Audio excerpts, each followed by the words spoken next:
Welcome back. It's open source. I'm here with Keith Grossman.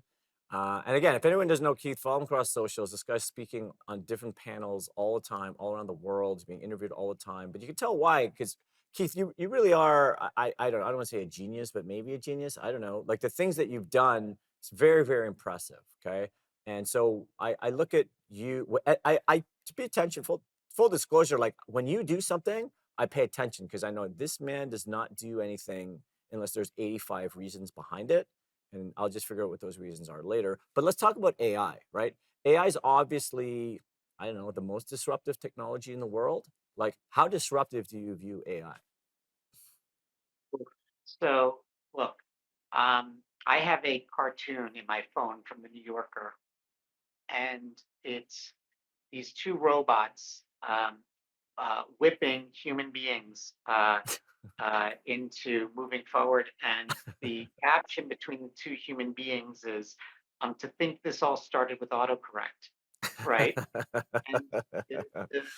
reality of where we are in this moment in time is if you look back at the original Matrix, right, the opening sort of scene says, it's just past the turn of the century and AI and machine learning has taken over humanity.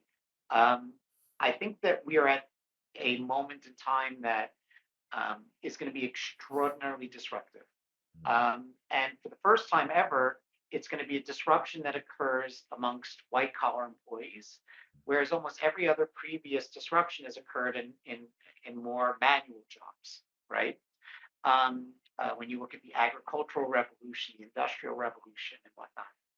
Um, to that extent, I could paint a very, very dark picture of the world, right?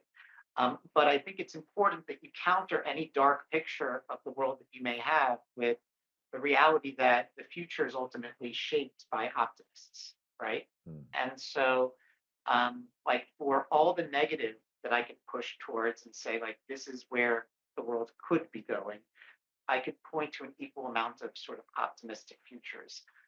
I do think, though, that what people have to realize is that um, today is not unique. Like we've seen this before in history. And I'll give you sort of an idea. Mm.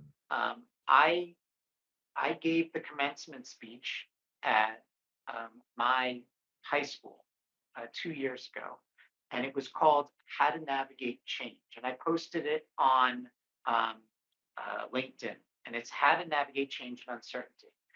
And what I said in it at one point was, if you look between 1879 and 1904, right? Between 1879 and 1904, the automobile, the light bulb, the airplane, and the telephone were all invented.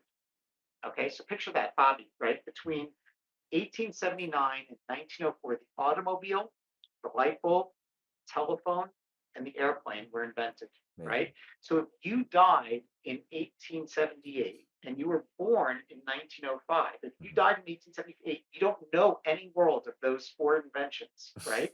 Wow. If you were born in 1905, you only know a world of those inventions. Where we are today is like 1910, right? Mhm. And I say that because in 1910 there was definitively someone somewhere that said, "I don't need a car. I'll stick with my horse," right?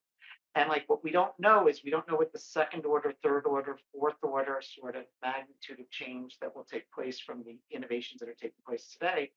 But I do think that the convergence of blockchain technologies, AI technologies, ML technologies, metaversal technologies are all coming together right now at this unique moment to have a very similar sort of tectonic shift in the way in which humanity will move forward. I mean, I see it the exact same way. I mean, without knowing, all the factoids and everything. But that's why I'm doing the show, right? I mean, But look, that's what I like about the show, right? Is that you constantly question it and you jump into it, right? But again, like in 19, if we did this interview in 1903, like that phone call would have never happened in the middle of the show call, the show. okay, so that at this point, we're gonna go to the break, but the next segment we're gonna go back to 1903. We're gonna recreate that moment with Keith where somebody calls him, but it's not gonna be a call.